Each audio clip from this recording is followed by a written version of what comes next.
بسم الله الرحمن الرحيم الحمد لله رب العالمين صلى الله وسلم وبارك على نبينا محمد وعلى آله وصحبه أجمعين أما بعد فهذا اليوم هو 15 من شهر ربيع الثاني عام 1435 من هجرة النبي صلى الله عليه وسلم والدرس هو 38 وهو آخر دروس دراسة كتاب شمائل النبي صلى الله عليه وسلم للعلامة أبي عيسى الترمذي رحمه الله تعالى والباب هو باب ما جاء في رؤية رسول الله صلى الله عليه وسلم في المنام.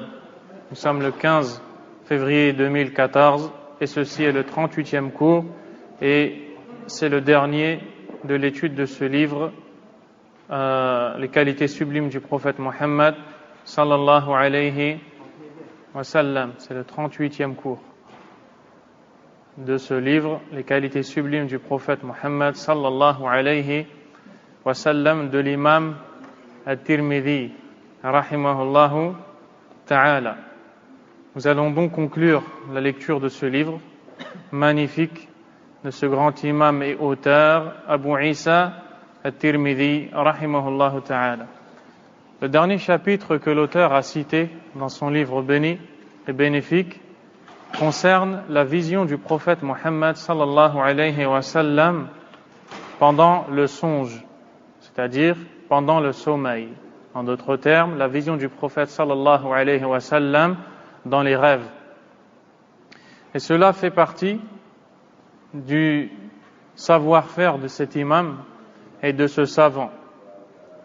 Dans son livre, il nous a présenté le prophète Mohammed sallallahu alayhi wa sallam, en commençant par sa description physique.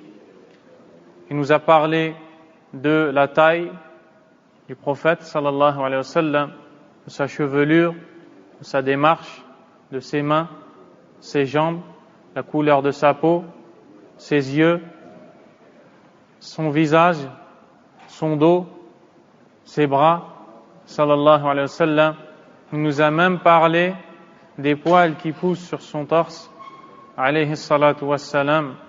Ensuite, il nous a parlé de tout ce que le prophète, alayhi salatu wassalam, ou de beaucoup de choses que le prophète, sallallahu alayhi wa sallam, avait en sa possession, que ce soit des vêtements, ou bien des armes, ou bien encore des parfums. Il nous a aussi parlé de ce que le prophète sallallahu alayhi wa sallam mangeait comme nourriture. Il nous a parlé de ce qu'il mangeait en complément du pain, alayhi salatu wassalam. Il nous a parlé de sa manière d'être chez lui, de sa façon de discuter avec ses épouses avant de dormir, alayhi salatu wassalam. Sa façon de rire, sa manière de plaisanter, le comportement qu'il avait avec les siens, mais aussi avec ses compagnons, radiyallahu anhum. Il nous a parlé de la manière d'adorer Allah azza wa jal du prophète sallallahu alayhi wa sallam, la manière de prier la nuit, sa façon de jeûner. Il nous a parlé, rahimahullahu ta'ala, de la pudeur du prophète sallallahu alayhi wa sallam, des différents prénoms que celui-ci avait, alayhi salatu wassalam. Il nous a enfin parlé de son décès et de ce qu'il a laissé après sa mort comme héritage, alayhi salatu wassalam. Après avoir cité toutes ces caractéristiques du prophète sallallahu alayhi wa sallam, il fait partie du savoir-faire, ou montre le savoir-faire de cet imam, d'avoir cité en dernier chapitre la vision du prophète sallallahu alayhi wa sallam pendant le rêve. Pourquoi? Car beaucoup sont ceux qui prétendent avoir vu le prophète sallallahu alayhi wa sallam pendant le songe ou bien le rêve, mais très peu sont ceux qui l'ont véritablement vu. Et ici, nous allons apprendre quelles sont les règles à connaître pour distinguer la réelle vision du prophète sallallahu alayhi wa sallam en rêve et celle qui est mensongère et qui n'est pas véridique, qui est d'ailleurs la plupart, malheureusement. L'auteur a dit Babu ma ja'a fi ru'yati Rasulillah sallallahu alayhi wa sallam fil manam. Chapitre concernant la vision du messager d'Allah sallallahu alayhi wa sallam pendant le sommeil. Le mot qui a été employé ici en arabe c'est ru'ya. Le mot ru'ya qui veut dire la vue ou bien la vision peut être utilisé dans la langue arabe pour vouloir ou pour désigner la vue réelle ou bien la vue, c'est-à-dire la vision en rêve. C'est pourquoi l'imam Tirmidhi rahimahullah a précisé et a dit fil manam, la ru'ya, la vision du prophète sallallahu alayhi wa sallam pendant le sommeil. Il ne s'est pas contenté de dire la vision du prophète alayhi salatu wa sallam. Par contre, il y a un autre mot en arabe qui est ru'ya, qui se finit par le alif, non pas par le ta. Ce deuxième mot ne veut dire que la vision du prophète sallallahu alayhi wa sallam en rêve. Donc nous allons parler de ce point qui est très important. De ce point qui est très important. Il faut savoir que celui qui a réellement ou véritablement pu voir le prophète sallallahu alayhi wa sallam est celui qui a d'abord connu les caractéristiques du prophète sallallahu alayhi wa sallam. Celui qui a connu sa description physique, celui qui sait comment est sa taille, comment sont ses bras, ses jambes, comment est son visage, comment est sa barbe, comment est son sourire. Celui qui connaît la description physique du prophète sallallahu alayhi wa sallam peut prétendre l'avoir vu en rêve. Car beaucoup sont ceux qui prétendent l'avoir vu en rêve alors qu'ils n'ont vu que un shaitan qui s'est fait passer pour le prophète sallallahu alayhi wa sallam. Et comme nous allons voir que le prophète alayhi salatu wa sallam va nous enseigner que le diable, le shaitan, n'a aucune possibilité de prendre l'apparence du prophète sallallahu alayhi wa sallam pendant le rêve. Mais il peut prendre une apparence et se faire passer pour le prophète alayhi salatu wa sallam. C'est pourquoi, quand on allait voir les pieux prédécesseurs, que ce soit les compagnons ou les générations qui ont vécu après lui, ou après eux, ceux-ci demandaient à chaque fois à la personne qui disait « J'ai vu le prophète sallallahu alayhi wa sallam en rêve », il disait à cette personne « Décris-moi ce que tu as vu ». Puis cette personne se mettait à décrire son rêve. Et en fonction de la description qui va être donnée dans ce rêve, si cette description est en concordance avec la réalité de la description du prophète sallallahu alayhi wa sallam, on dira alors à cette personne qu'elle a bien vu le prophète en rêve. Par contre, si cette personne donne une description contraire à celle connue du prophète sallallahu alayhi wa sallam, on ne pourra pas dire de celle-ci qu'elle a vu le prophète alayhi salatu wa sallam. Certaines personnes disent qu'elles ont vu une lumière dans le rêve et que cette lumière représentait le prophète sallallahu alayhi wa sallam. D'autres personnes disent qu'elles ont entendu une voix.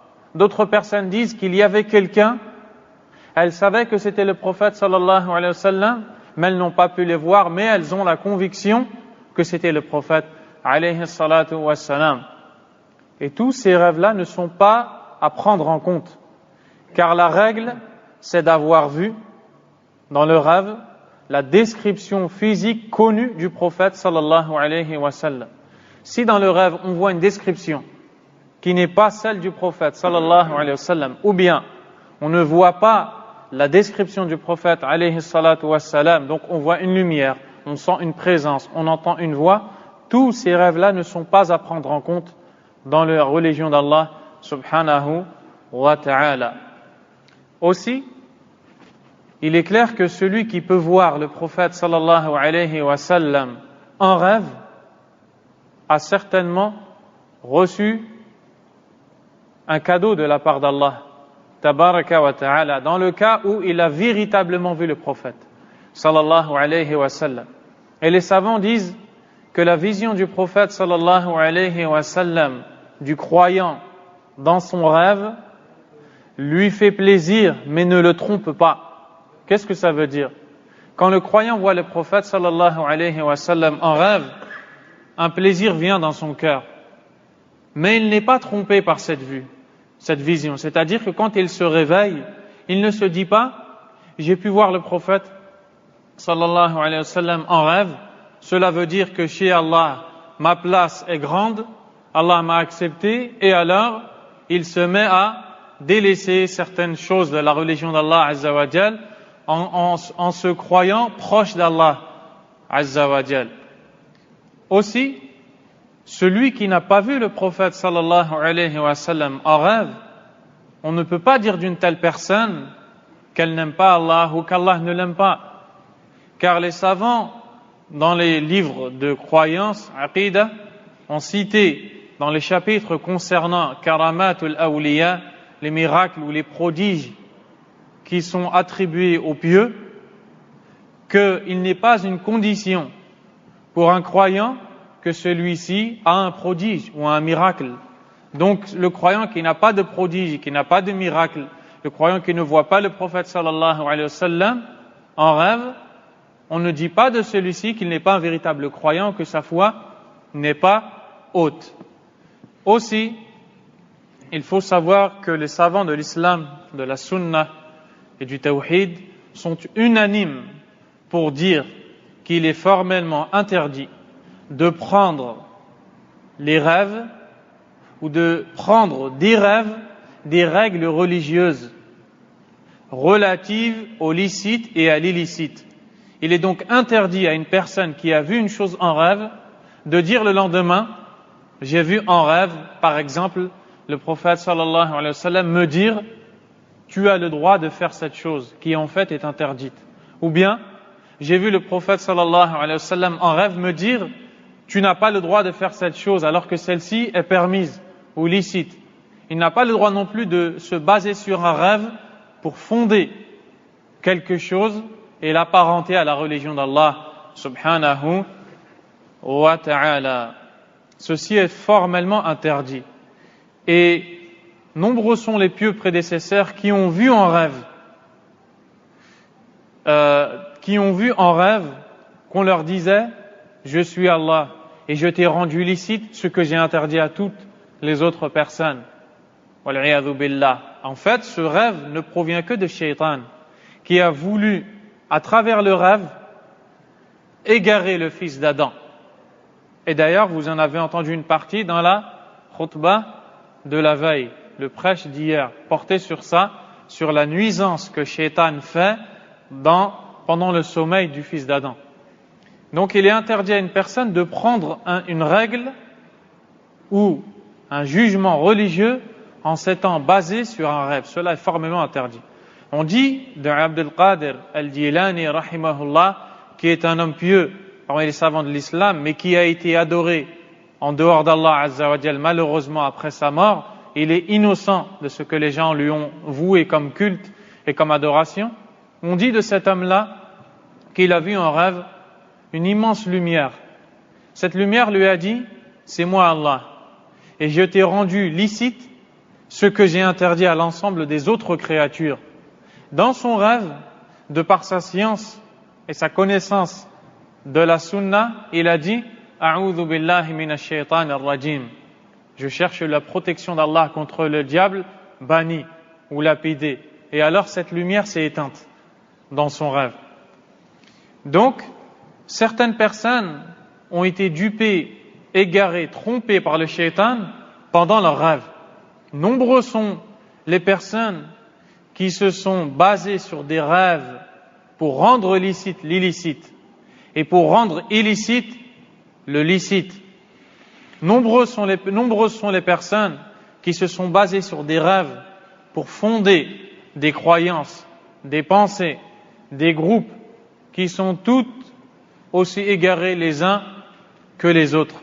Notamment cet homme qui s'appelle Mohammed Ilyas, qui est d'origine indienne et qui, suite à un rêve, a fondé le mouvement de Tabligh.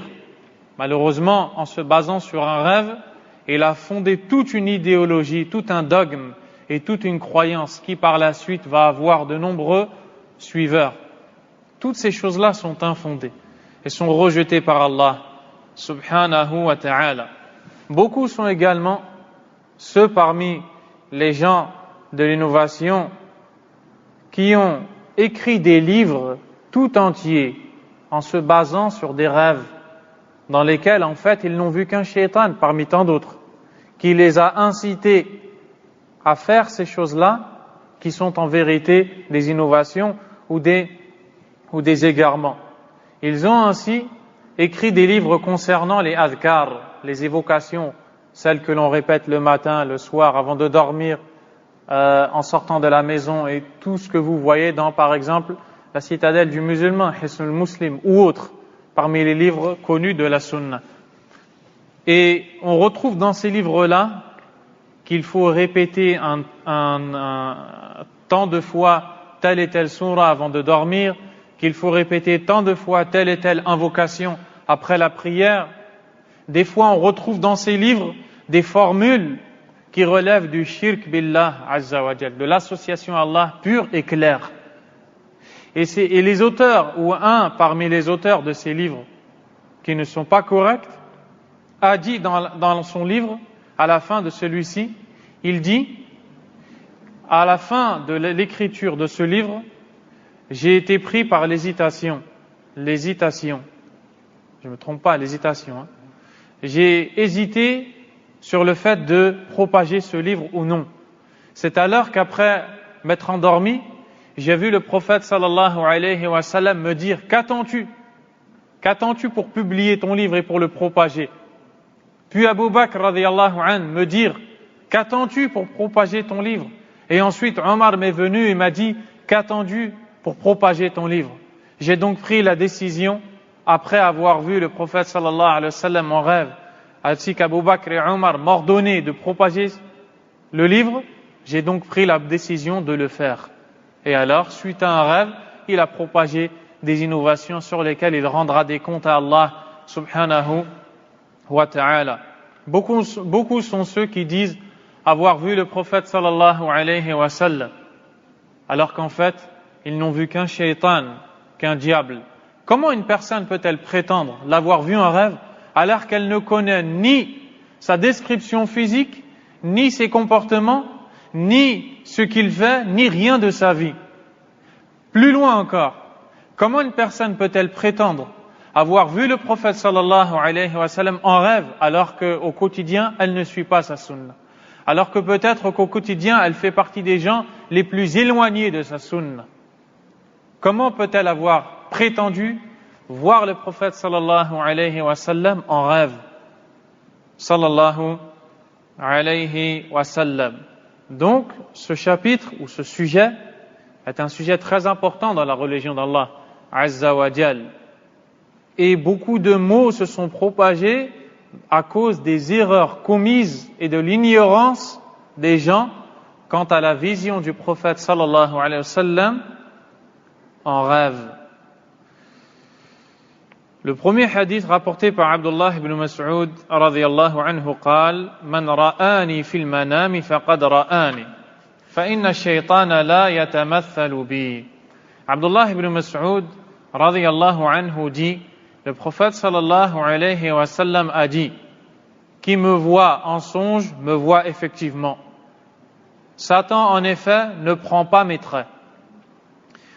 Le prophète sallallahu alayhi wa sallam nous donne une information qui est que le shaitan n'a en aucun cas la capacité de prendre les traits physiques du prophète sallallahu alayhi wa sallam. Il ne peut pas prendre la forme connue du prophète sallallahu alayhi wa sallam en rêve. Celui donc qui a vu le prophète alayhi salatu wa sallam en rêve l'aura alors véritablement vu, à condition qu'il ait vu les traits physiques qui sont connus du prophète sallallahu alayhi wa sallam. Car le shaitan peut prendre une autre forme et se faire passer pour le prophète sallallahu alayhi wa sallam. Et celui qui ne connaît pas sa description pensera avoir véritablement vu le prophète alayhi salatu wa sallam. Pourquoi est-ce que le shaitan fait cela?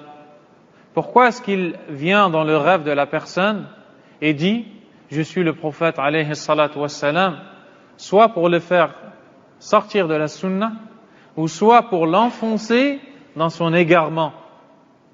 Une personne qui commet des péchés et qui voit ensuite le prophète sallallahu alayhi wa sallam soi-disant en rêve, alors qu'en fait elle n'a vu qu'un shaitan parmi tant d'autres, va se plonger dans ce péché.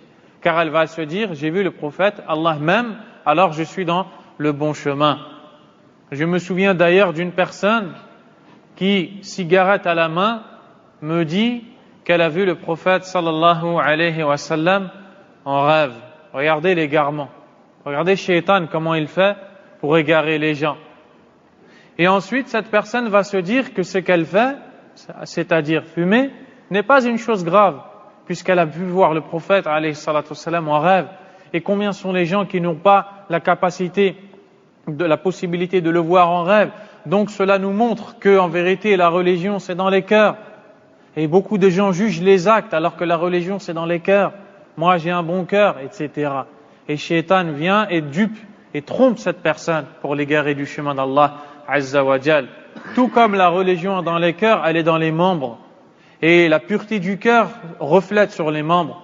Celui qui n'a pas d'acte pieux dans sa vie au quotidien, cela nous montre que son cœur est sale. Et celui qui a des actes pieux dans sa vie au quotidien, cela nous montre que son cœur est pur. Et plus ses actes seront nombreux, plus son cœur sera pur. Ce sont deux choses qui ne peuvent pas se séparer.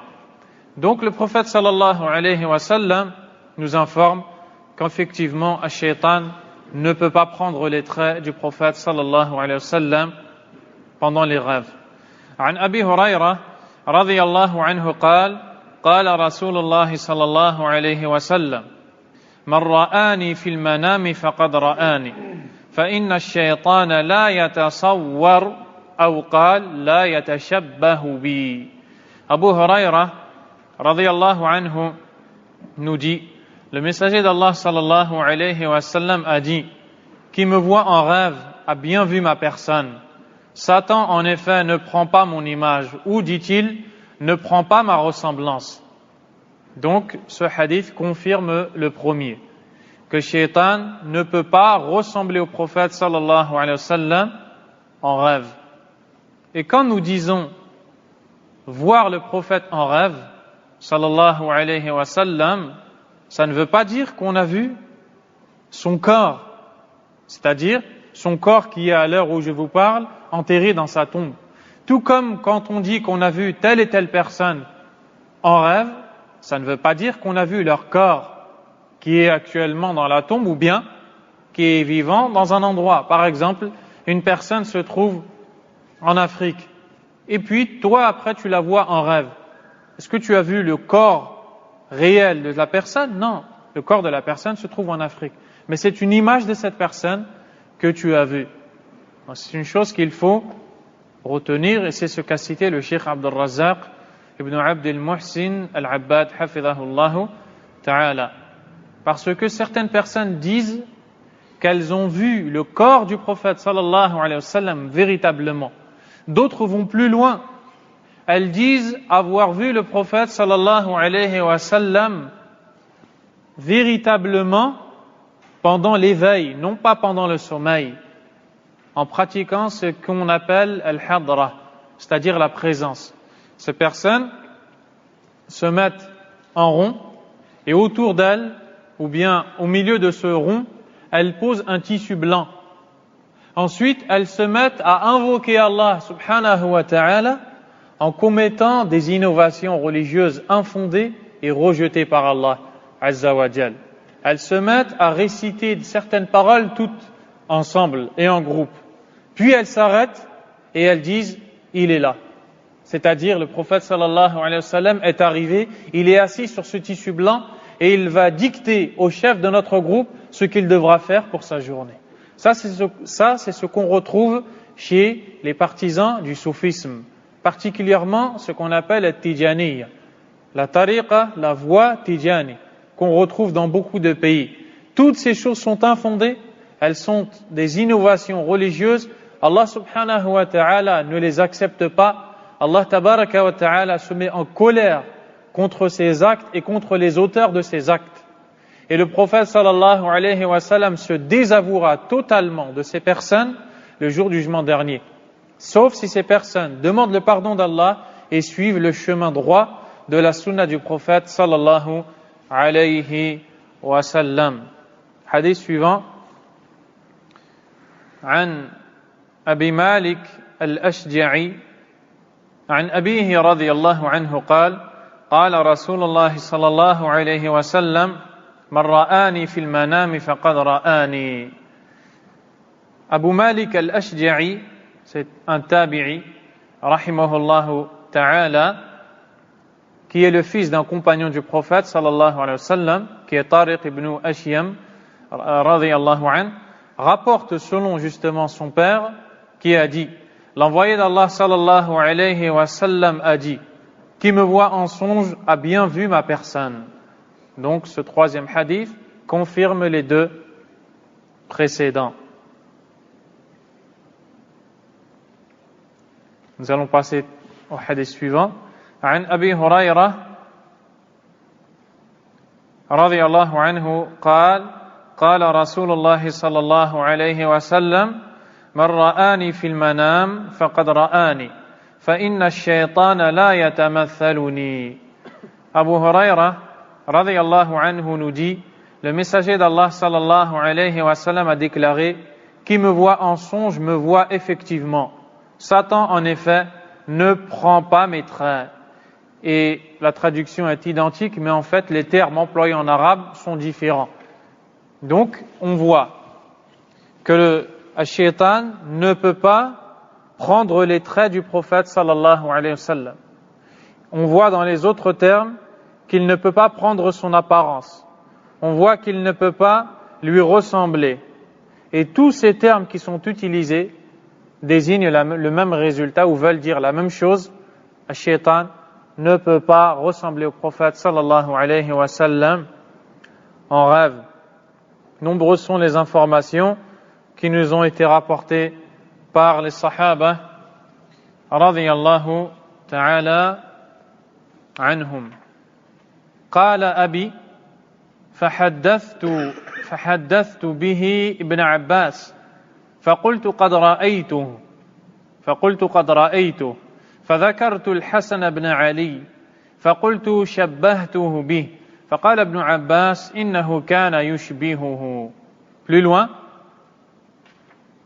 celui qui rapporte ce hadith d'Abu Huraira, qui est Kulayb, rahimahullah, dit, je relatais le hadith à Ibn Abbas, radiyallahu anhuma, et ajoutais que j'avais vu le prophète, sallallahu alayhi wa sallam, en rêve, et mentionnait Al-Hassan ibn Ali comme lui ressemblant. Ibn Abbas, radiyallahu anhuma, dit alors, il lui ressemblait, c'est-à-dire Al-Hassan ressemblait.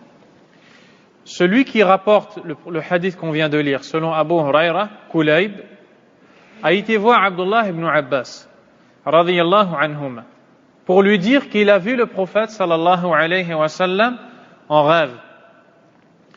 Abdullah ibn Abbas radiyallahu anhuma a demandé la description qu'il a vue en rêve. Kulayb a décrit Al-Hassan ibn Ali, le fils de Ali, le gendre du prophète sallallahu alayhi wa sallam. Et il ressemblait au prophète sallallahu alayhi wa sallam. Il avait des traits physiques qui ressemblaient au prophète alayhi salatu wassalam. Abdullah ibn Abbas lui a dit, Hassan ressemblait bien au prophète sallallahu alayhi wa sallam. Donc, cet homme dit avoir vu le prophète sallallahu alayhi wa sallam.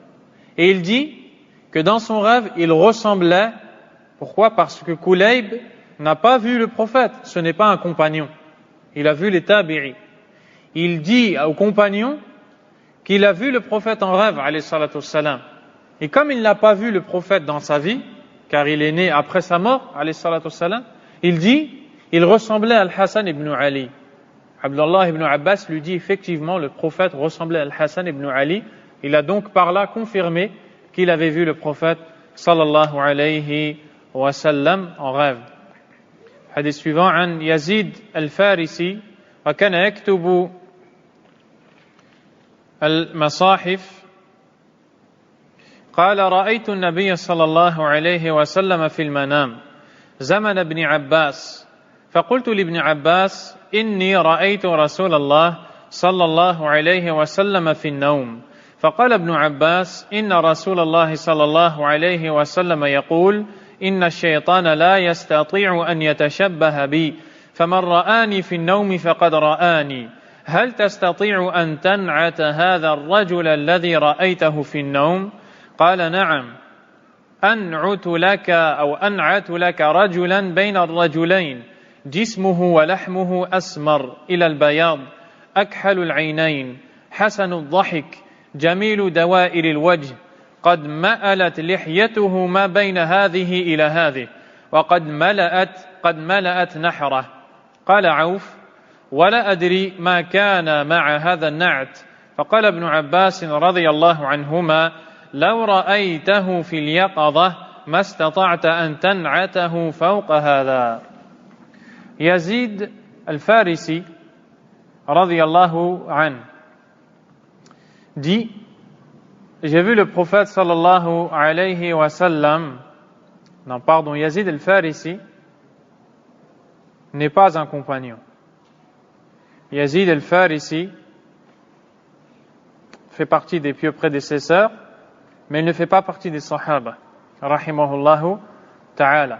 Il dit: j'ai vu le prophète sallallahu alayhi wa sallam en rêve à l'époque de Abdullah ibn Abbas. Abdullah ibn Abbas est le cousin du prophète sallallahu alayhi wa sallam. Il est parmi les compagnons celui qui a la meilleure connaissance des sens des versets du Coran. Donc il dit: j'ai vu le prophète sallallahu alayhi wa sallam en rêve à l'époque de Abdullah ibn Abbas à qui je dis: j'ai vu le messager d'Allah sallallahu alayhi wa sallam en rêve. Abdullah ibn Abbas me répondit: l'envoyé d'Allah sallallahu alayhi wa sallam disait: Ash-Shaytan ne peut prendre ma ressemblance. Ainsi, qui me voit en rêve a bien vu ma personne. Peux-tu, me demanda ensuite Ibn Abbas, me décrire cet homme que tu as vu en rêve? Regardez comment s'est comporté Abdullah ibn Abbas devant un rêve qu'une personne a fait, dans lequel celle-ci a prétendu voir le prophète sallallahu alayhi wa sallam.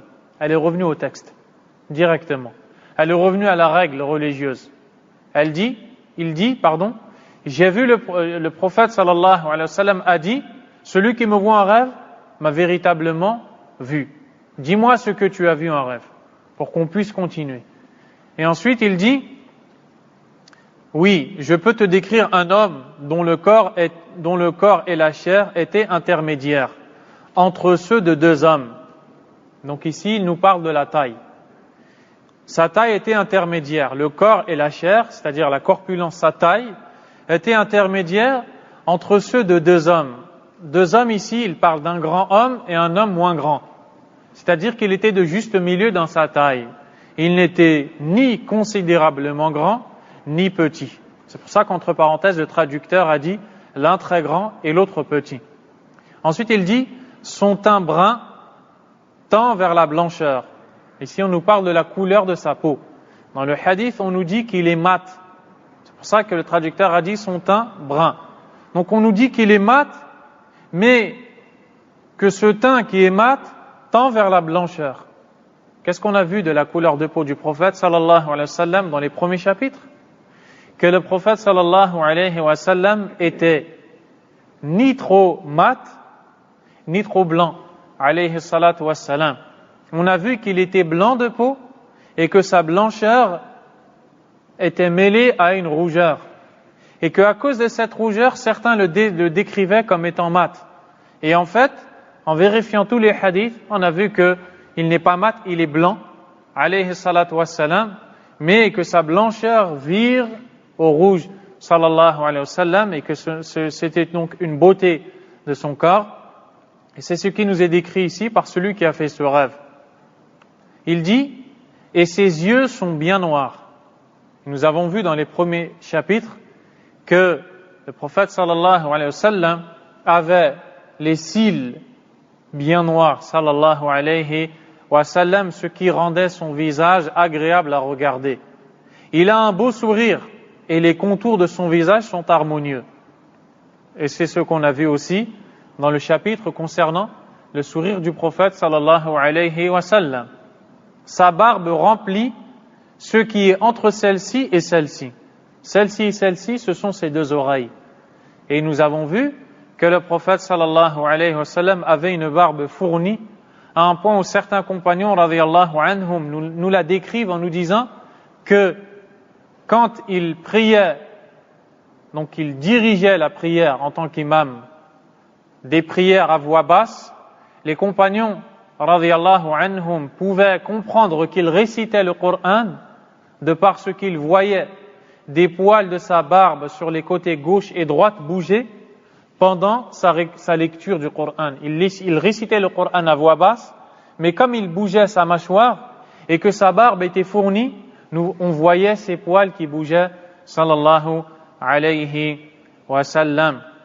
Et nous savons que la barbe est une chose aimée d'Allah, azza wa jal. C'est pour ça que tous les prophètes étaient barbus. Et nous savons que c'est une chose aimée des compagnons du prophète, radiyallahu anhum. C'est pourquoi Allah azza wa jal l'a légiféré de façon obligatoire. Ensuite, Aouf ibn Jamila, qui est celui qui a rapporté ce hadith de Yazid al-Farisi, qui est celui qui a vu ce rêve. Yazid a vu le rêve, il l'a rapporté à Aouf. Aouf l'a rapporté. Aouf, qui rapporte ce rêve selon Yazid, a dit « Je ne sais pas ce qu'il y avait aussi avec cette description. » C'est-à-dire, il ne se souvient plus si celui qui a rêvé a cité d'autres choses dans son rêve. Ibn Abbas, radiyallahu anhuma, dit alors, c'est-à-dire à celui qui a fait ce rêve, si tu l'avais vu à l'état de veille, tu n'aurais pas pu le décrire plus que tu ne l'as fait. Donc qu'est-ce qu'il a voulu lui dire ici? Tu as véritablement vu le prophète, sallallahu alayhi wa sallam. قال أبو قتادة رضي الله عنه قال رسول الله صلى الله عليه وسلم من رآني يعني في النوم فقد رأى الحق. Abu Qatada, un compagnon radiyallahu anhu, a dit, le messager d'Allah sallallahu alayhi wa sallam a dit, qui me voit en rêve a vu la vérité, c'est-à-dire m'a vu réellement. Et donc cela confirme ce qu'on a vu auparavant. عن أنس بن مالك رضي الله عنه أن النبي صلى الله عليه وسلم قال من رآني في المنام فقد رآني فإن الشيطان لا يتخيل بي. Le prophète sallallahu alayhi wa sallam a dit, qui me voit en songe a bien vu ma personne. Le shaitan, en effet, ne peut prendre mon image. Et le terme employé ici, yatakhayyal, ça vient de al-khayal. Le khayal, c'est l'illusion. L'illusion. Et parmi les catégories de sorcellerie, c'est celui qu'on appelle al-sihr al-khayali, la sorcellerie dite de l'illusion. Ici, on comprend que le shaitan ne peut pas faire cette illusion dans le rêve, avec laquelle il se fait passer pour le prophète, sallallahu alayhi wa sallam. Puis le prophète sallallahu alayhi wa sallam dit, وقال وَرُؤْيَ الْمُؤْمِنِ جُزْءٌ مِنْ 46 جُزْءًا مِنَ النُّبُوَّةِ. Le prophète sallallahu alayhi wa sallam a dit, le songe véridique, c'est-à-dire le rêve, le songe véridique du croyant est une partie parmi les 46 parties de la prophétie. Quand le prophète sallallahu alayhi wa sallam décéda, il ne laissa rien après sa mort, sallallahu alayhi wa sallam, comme révélation. La révélation s'est arrêtée après son décès, sallallahu alayhi wa sallam. Mais il dit qu'il ne reste rien de la prophétie après ma mort, si ce n'est le rêve pieux. Le rêve pieux que le croyant fait pour un autre, ou bien dans lequel celui-ci est vu par un autre. Et je profite de ce passage pour raconter ce qui s'est passé avec le cheikh Al-Albani rahimahullahu ta'ala, qui est celui qui a corrigé et vérifié l'authenticité des hadiths de ce livre, sur lequel d'ailleurs nous nous sommes basés. un des élèves du Cheikh Al-Uthaymin, rahimahullah ta'ala, a raconté avoir vu en rêve l'imam Al-Albani, rahimahullah. Et a raconté avoir vu en rêve le prophète sallallahu alayhi wa sallam.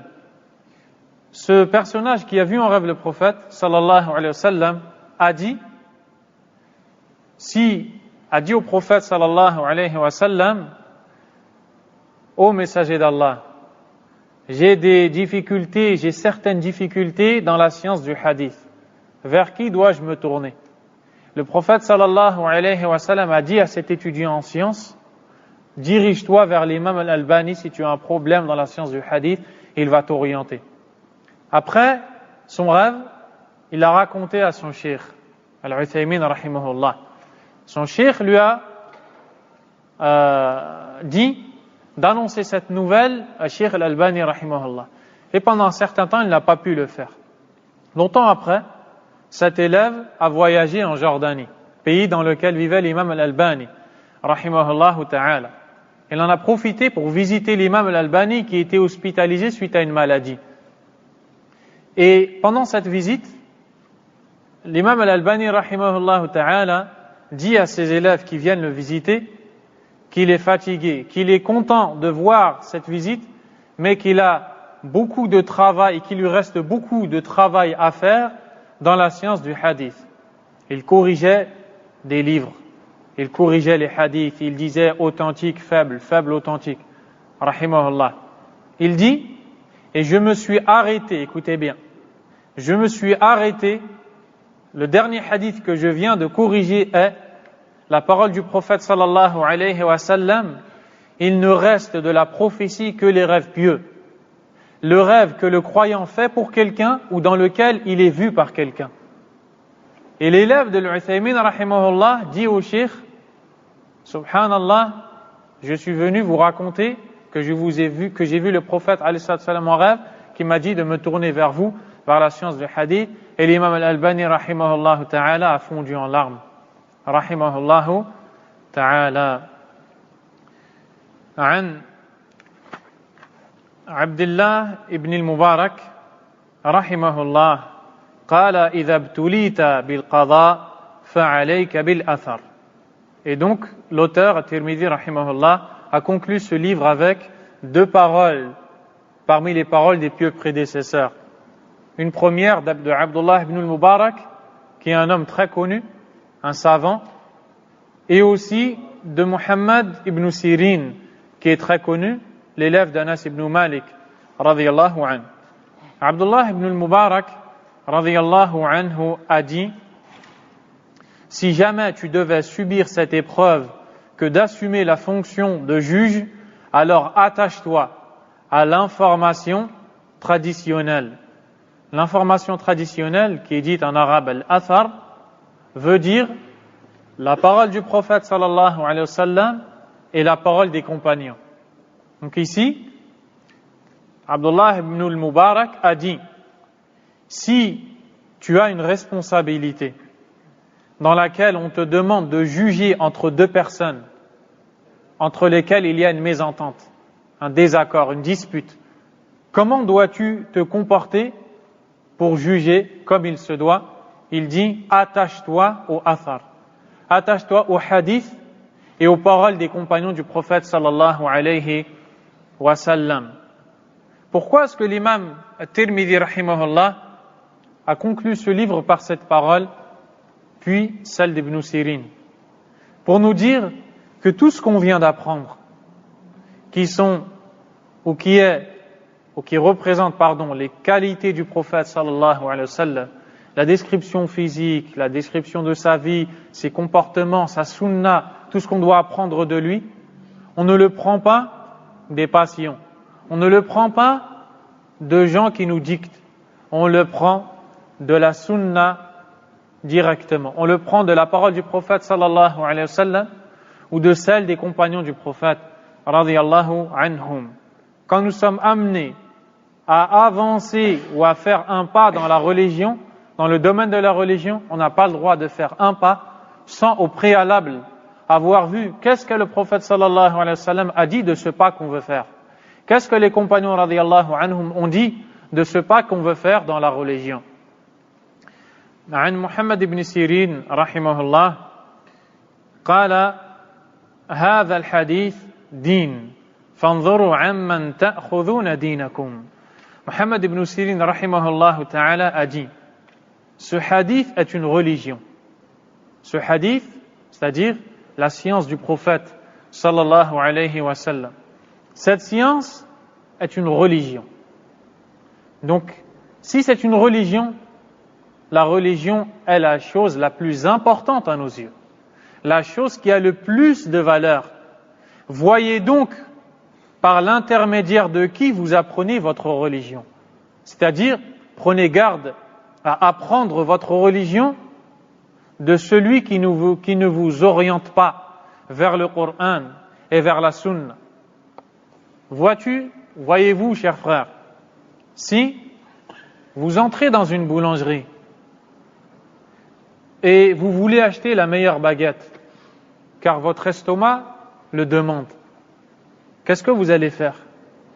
Vous allez vous renseigner chez les gens qui connaissent cette boulangerie. Vous allez demander à ces gens ou à ces personnes, que dites-vous de cette boulangerie? Et cette personne qui la connaissent ont su que le boulanger n'utilise pas une bonne farine, une farine qui risque de te faire tomber malade si tu manges ce pain. Alors, ces personnes-là te conseillent et te disent, ne mange pas ce pain chez ce boulanger, car il n'utilise pas une bonne farine. La farine utilisée par ce boulanger va te rendre malade. Une personne douée de raison, est-ce qu'elle va accepter le conseil de cette personne? Ou bien, est-ce qu'elle va dire, pourquoi est-ce que tu critiques le boulanger? Elle va accepter le conseil de cette personne.